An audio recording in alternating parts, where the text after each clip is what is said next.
नमस्ते साथियों, कैसे हैं आप लोग। आशा करता हूं कि आप लोग ठीक तरह से होंगे और अपना अध्ययन ठीक तरह से कर रहे होंगे। भारतीय इतिहास की यात्रा का यह 64वां व्याख्यान है। इसके अंतर्गत हम स्वामी विवेकानंद और इनके द्वारा चलाए हुए रामकृष्ण मिशन के बारे में अध्ययन करेंगे। इनके विचार बहुत ही महत्वपूर्ण हैं। इनके द्वारा कहा गया, उठो जागो और तब तक मत रुको जब तक कि लक्ष्य की प्राप्ति ना हो जाए। इस प्रकार के विचार से आप समझ सकते हैं कि आपको तब तक अपने लक्ष्य के प्रति कार्य करना होगा जब तक कि आप लक्ष्य की प्राप्ति ना कर सकें। और हम समझ सकते हैं कि निरंतर प्रयासों के बाद ही सफलता मिलती है। अतः अपनी सफलता के लिए जो भी आप कार्य कर रहे हैं उनमें आपको रुकना नहीं है, लगातार प्रयास करते रहना है और अपने जीवन में आगे बढ़ते रहना है। आइए प्रारंभ करते हैं आज का व्याख्यान। हम समकालीन व्याख्यानों में भारत के आधुनिक जो भी पुनर्जागरण काल चल रहा था, भारत की उत्कर्ष का जो समय चल रहा था, इसके बारे में अध्ययन कर रहे हैं। और स्वामी विवेकानंद इसी समय से निकल कर आते हैं और हम इनके बारे में अध्ययन करते हैं कि इनके द्वारा किस प्रकार के भारतीय सुधार सामने लाए गए। उनके बारे में हम समझने का प्रयास करेंगे। हम समझने का प्रयास करेंगे रामकृष्ण परमहंस के बारे में, जो कि स्वामी विवेकानंद के गुरु हुआ करते थे। रामकृष्ण परमहंस कलकत्ता के दक्षिणेश्वर मंदिर के पुजारी थे। हम देखते हैं कि जो रामकृष्ण परमहंस हुआ करते हैं, जो कि स्वामी विवेकानंद के गुरु हुआ करते थे, वह दक्षिणेश्वर मंदिर जो कि कलकत्ता में स्थित है उसके पुजारी हुआ करते थे। इन्होंने भारतीय विचार एवं संस्कृति में अपनी पूर्ण आस्था प्रकट की। इनके द्वारा जो कार्य किए गए उनमें भारतीय संस्कृति के प्रति और अपने विचार जो भारतीय लोगों के प्रति थे उन पर अपनी अपूर्ण आस्था के साथ इन्होंने कार्य किया। आगे देखते हैं। सभी धर्मों की सत्यता के अंश को स्वीकार करते हुए इन्होंने ईश्वर की एकता के सिद्धांत को स्वीकार कर विभिन्न धर्मों को उस ईश्वर तक पहुंचाने के अलग अलग मार्ग बताए। इन्होंने बताया कि जो ईश्वर होता है वह एक स्वरूप होता है और इसकी एकता के सिद्धांत को बताते हुए इन्होंने कहा कि जो भी धर्म है वह ईश्वर तक पहुंचने के अलग अलग रास्ते हैं, जिन रास्तों के माध्यम से व्यक्ति ईश्वर तक पहुंचता है। इस प्रकार उन्होंने सभी धर्मों को एकजुट करने के लिए, संगठित करने के लिए, एक विचारधारा से जोड़ने के लिए और विकास से जोड़ने के लिए कार्य किया। हम देख सकते हैं कि रामकृष्ण परमहंस के विचार विवेकानंद, जिनका मूल नाम नरेंद्रनाथ था, अत्यधिक प्रभावित हुए। जब इनके जो शिष्य होते हैं वह जो कि विवेकानंद जी हुआ करते थे, इनके जो विचार है परमहंस के विचार, वह अपने शिष्य स्वामी विवेकानंद से काफ़ी मिलते जुलते थे और अपने विचारों का पूर्ण ज्ञान इन्होंने अपने शिष्य विवेकानंद को दिया। हम देख सकते हैं कि यह इनके विचारों से बहुत ही प्रभावित हुए और अपने इनके विचारों का प्रचार प्रसार किया। रामकृष्ण मिशन के प्रणेता रामकृष्ण परमहंस के विचार ही थे। इनके विचारों का संकलन करके ही रामकृष्ण मिशन को आगे बढ़ाया गया। जो विवेकानंद के द्वारा रामकृष्ण मिशन चलाया गया वह रामकृष्ण परमहंस के विचारों से ही संबंधित था। और हम देख सकते हैं कि विवेकानंद की समायता देखते हुए रामधारी सिंह दिनकर ने कहा, इनकी जो समायता, इनके समय को देखते हुए, जिस प्रकार के समय में यह अपने कार्य कर रहे थे और अपने कार्यों को आगे बढ़ा रहे थे, अतः महान कवि रामधारी सिंह दिनकर, जिनके द्वारा बहुत सी रचनाएं की गई हैं, हम इनके बारे में आने वाले व्याख्यानों में अध्ययन करेंगे। और इनके द्वारा लिखा जाता है कि रामकृष्ण परमहंस एवं विवेकानंद एक ही जीवन के दो अंश थे। यानी इनको कहा जाए तो रामकृष्ण परमहंस जो इनके गुरु हुआ करते थे और इनके बाद इनके जो शिष्य विवेकानंद आए वह एक ही विचारधारा के धनी हुआ करते थे। उन्होंने एक प्रकार से ही अपनी विचारधाराओं को प्रस्तुत करते हुए आगे कार्य किया। इसमें हम देखते हैं यदि कोई व्यक्ति होता है, और हम देख सकते हैं कि इतिहास में हमने जिस प्रकार पढ़ा है कि जो हैदर अली हुआ करते थे उनके द्वारा मैसूर राज्य की स्थापना की गई और उसके बाद इनका जो पुत्र आया टीपू सुल्तान, उसके द्वारा भी अपने राज्य का विकास किया गया। यानी पिता और पुत्र दोनों को लेकर हम उस वंश के बारे में अध्ययन करते हैं, उसके विकास के बारे में अध्ययन करते हैं। इसी प्रकार जो रामकृष्ण मिशन है इसमें दोनों ही महत्वपूर्ण व्यक्ति रहे, एक इनके गुरु रामकृष्ण परमहंस और दूसरे हुए विवेकानंद। और इन दोनों के जीवन का अंश ही रामकृष्ण मिशन में देखने को मिलता है। रामकृष्ण परमहंस की उसकी अनुभूति थे, विवेकानंद उसकी व्याख्या बनकर आए। इन्होंने कहा, रामधारी सिंह दिनकर द्वारा कहा गया कि रामकृष्ण परमहंस उस जो भी रामकृष्ण मिशन था इसकी अनुभूति थे और विवेकानंद उसकी व्याख्या बनकर सामने आए, यानी उनके द्वारा इनके विचारों की व्याख्या की गई। इन दोनों के मिलन से रहस्यवाद एवं बुद्धिवाद का मिलन है, यानी कोई रेयर कंडीशन ऐसी होती है कि उस कंडीशन में जो व्यक्ति होता है और उसके द्वारा जो कार्य आगे किए जाते हैं और दूसरे व्यक्ति में समाहित हो जाते हैं, इसलिए इन दोनों के मिलन को रहस्यवाद एवं बुद्धिवाद का मिलन कहा गया। आगे देखते हैं। विवेकानंद ने रामकृष्ण परमहंस के संदेशों को भारतीय समाज की आवश्यकता के अनुसार ढालने का प्रयास किया। जो भी रामकृष्ण परमहंस के विचार हुआ करते थे, उन विचारों को संकलित कर इन्होंने भारतीय समाज की आवश्यकता के अनुसार उन्होंने इन चीज़ों के बारे में अध्ययन किया, उन विचारों को समझा और उनके द्वारा प्रयास किया गया कि इन विचारों को भारतीय जनमानस तक पहुंचाया जाए और उन विचारों को पहुंचाने के अनुसार इनकी जो वर्तमान में भारतीय व्यवस्था चली आ रही थी, जिस प्रकार की व्यवस्थाएं थी, कुप्रथाओं का जोरदार कार्य यहाँ पर किया जा रहा था, उन कार्यों को दूर करने के लिए एवं जो समकालीन समाज सुधारक थे उनसे प्रेरणा लेते हुए इन्होंने अपने कार्यों को आगे बढ़ाया। विवेकानंद का सर्वाधिक ध्यान सामाजिक क्रियाओं का था। इनका जो हम देख सकते हैं कि इनका जो जीवन रहा, इन्होंने अपने जीवन के अत्यधिक समय, जो भी इनके जीवन का समय था, उस समय में इन्होंने सामाजिक क्रियाओं यानी सामाजिक कार्यों में अपने कार्य को आगे बढ़ाया। हम देखते हैं कि विवेकानंद ने कहा, ज्ञान अगर वास्तविक दुनिया में है जिसे हम रहते हैं, यानी जो ज्ञान होता है वह वास्तविक दुनिया में है जिसमें हम रहते हैं, यदि वह कर्म तक ही सीमित रह जाता है तो उसे व्यर्थ बताया। आगे देखते हैं। विवेकानंद जी ने भारत की यात्रा कर गरीबी, भूख, दयनीय दशा का प्रत्यक्ष अनुभव किया। उन्होंने पैदल चलकर संपूर्ण भारत की यात्रा की और इस यात्रा में देखा कि जो यहाँ पर स्थित गरीब लोग हैं, भूखे व्यक्ति हैं और दयनीय दशा जिस प्रकार की भारतीय समाज में दयनीय स्थिति चल रही है, उसका प्रत्यक्ष अनुभव किया, यानी उन्होंने अपनी आंखों से इस प्रकार की स्थिति, गरीबी, भूख एवं दयनीयता को देखा। इससे यह बहुत ही दुखित होते हैं और दुखित होकर यह कहते हैं कि मेरा ईश्वर पीड़ित मानव है, हर जाति का निर्धन मनुष्य है। यानी अगर मैं ईश्वर की प्रार्थना करना चाहता हूँ, यदि उसके धर्म का पालन करना चाहता हूँ, उसमें आस्था रखता हूँ, तो मुझे इस पीड़ित मानव के लिए कार्य करना होगा, और जो कि हर जाति से संबंधित है। यदि कोई अलग जाति से, कोई फारसी जाति से, कोई ईसाई जाति से, कोई अन्य जाति से कोई व्यक्ति अगर पीड़ित सामने आता है तो उस पीड़ित मानव के दुख को दूर करना ही मेरा धर्म है।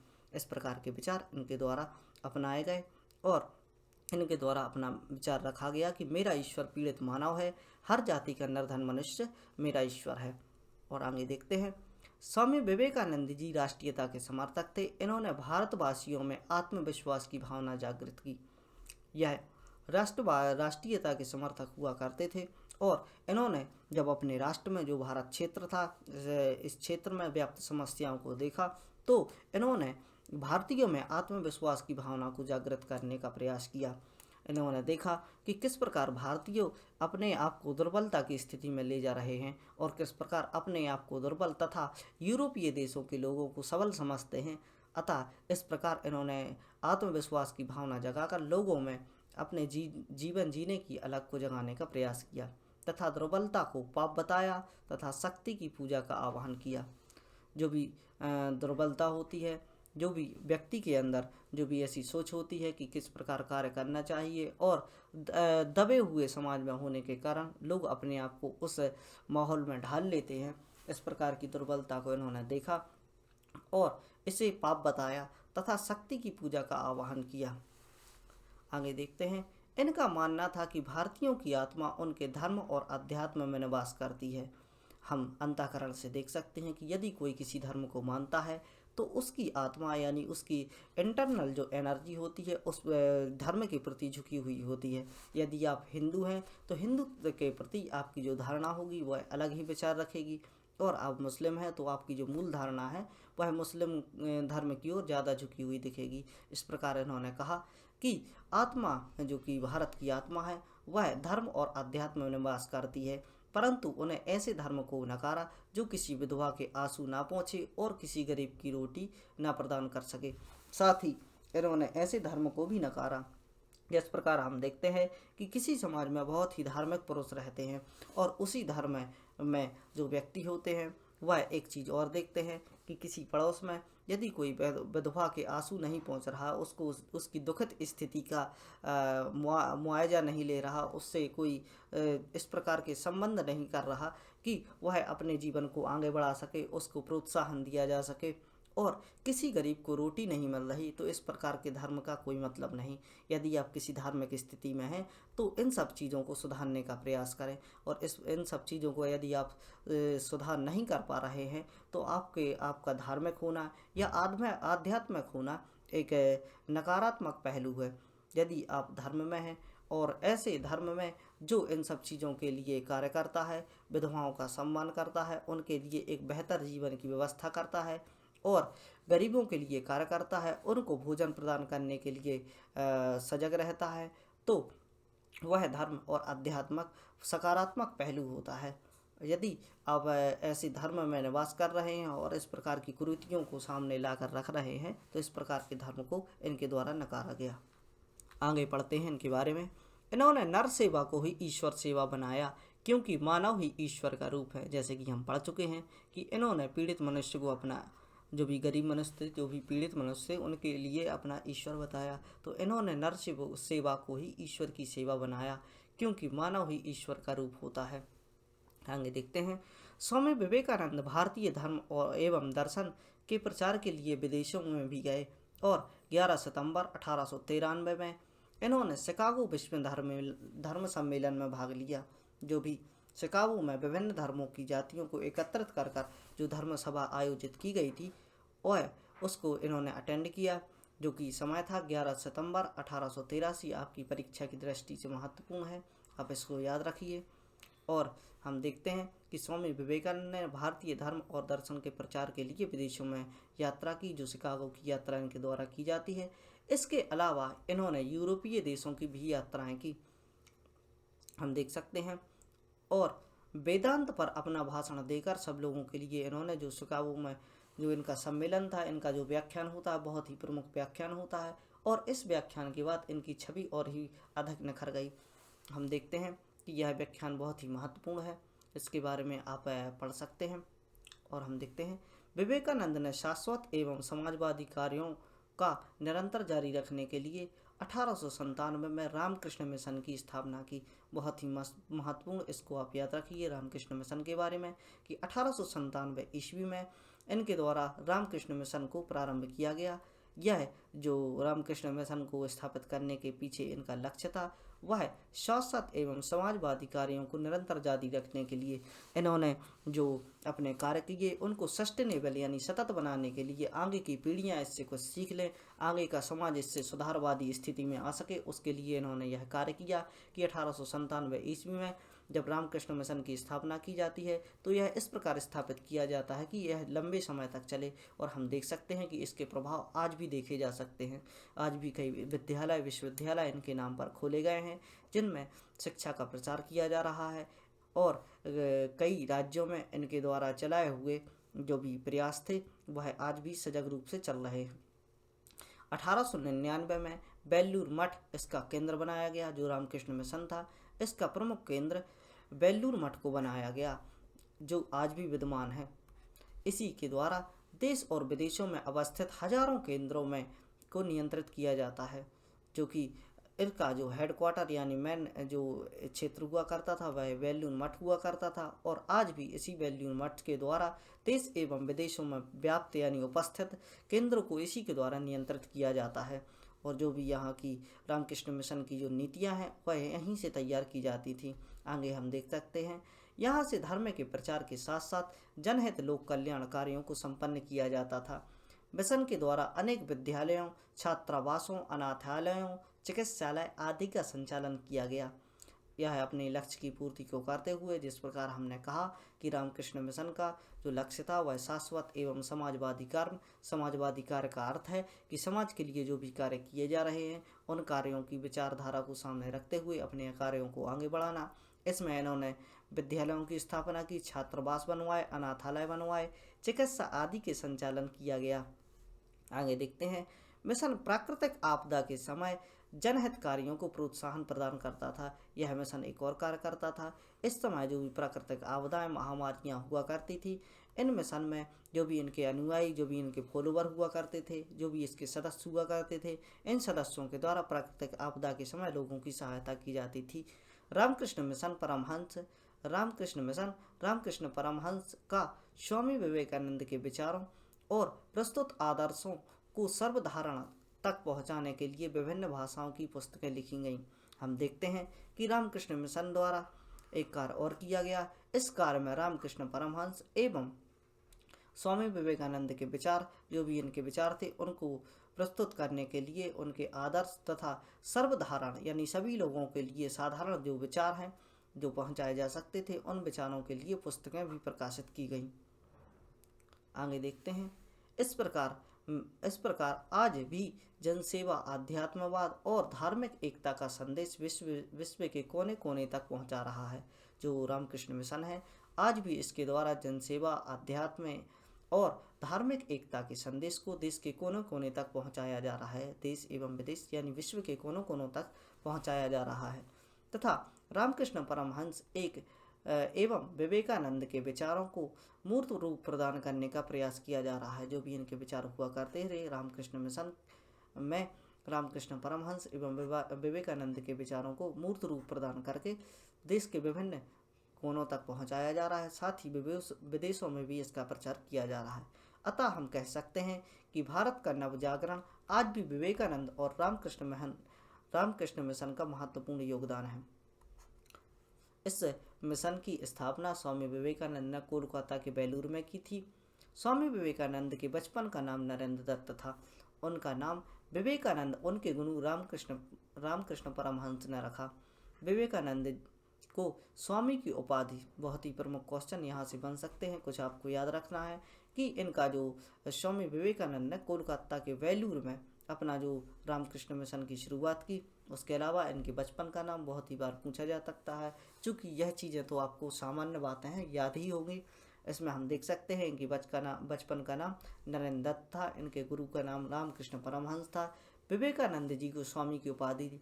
थोड़ी यह चीज़ आपके लिए टफ हो सकती है, इसलिए आप याद रखिए। स्वामी विवेकानंद जी को जो स्वामी की उपाधि खेतड़ी के महाराजा द्वारा दी गई, और यह उपाधि तब दी गई जब स्वामी विवेकानंद विश्व धर्म सम्मेलन, जो कि 1893 ईस्वी में शिकागो में ऑर्गेनाइज कराया जाता है, उसके बाद यह जब भारत की ओर लौटते हैं और भारत की ओर से जब हिस्सा लेते हैं, तो खेजड़ी के महाराजा द्वारा इनको स्वामी की उपाधि दी जाती है।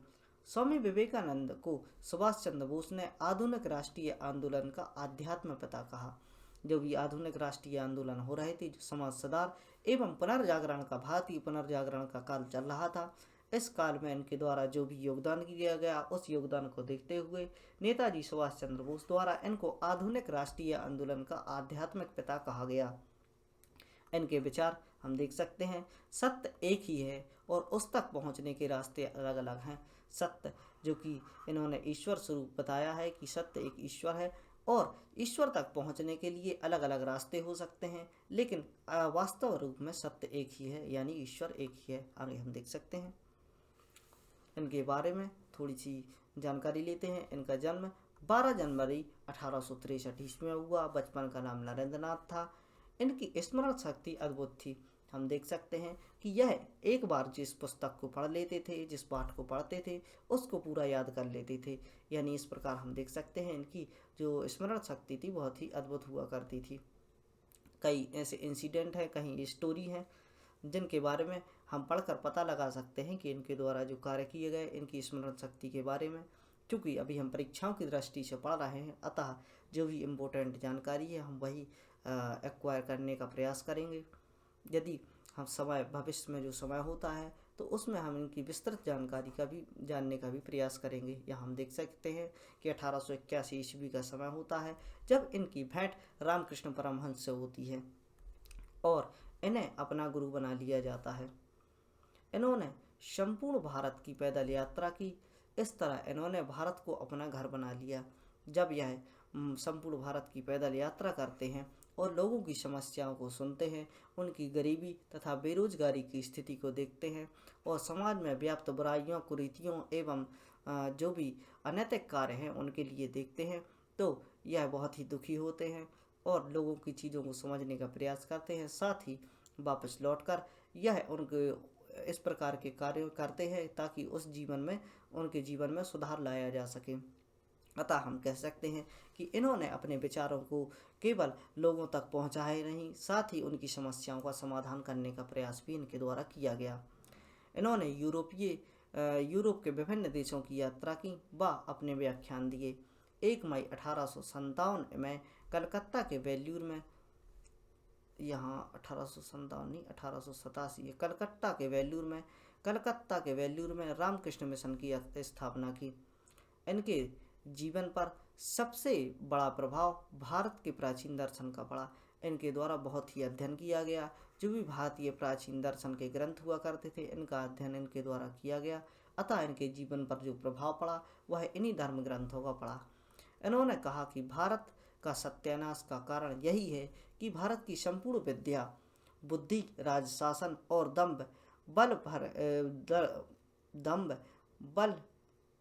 बल से मुट्ठी भर लोगों के एकाधिकार में रख दी गई है। इस प्रकार हम समझ सकते हैं कि इनके द्वारा जो विचार थे कि जो भारत की संपूर्ण विद्या है वह विद्या है और बुद्धि हुआ करती है, वह राजशासन और दंभ, यानी जो राजशाही व्यक्ति होते हैं और जो ऐसे व्यक्ति थे जो अपना वर्चस्व चलाना चाहते थे, उन मुट्ठी भर लोगों के एकाधिकार में रखी हुई है। और इसके लिए शिक्षा के प्रसार को उपाय बताया।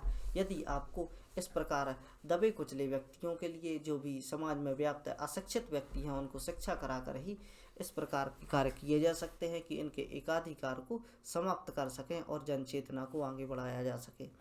1893 ईस्वी में शिकागो सम्मेलन में इन्होंने अपने व्याख्यान की शुरुआत की। अमेरिकी भाइयों एवं बहनों, इसके साथ ही उपस्थित लोगों ने तालियों से इनका उत्साहवर्धन किया। इन्होंने कहा कि महिलाओं को सिर्फ शिक्षा दे दो।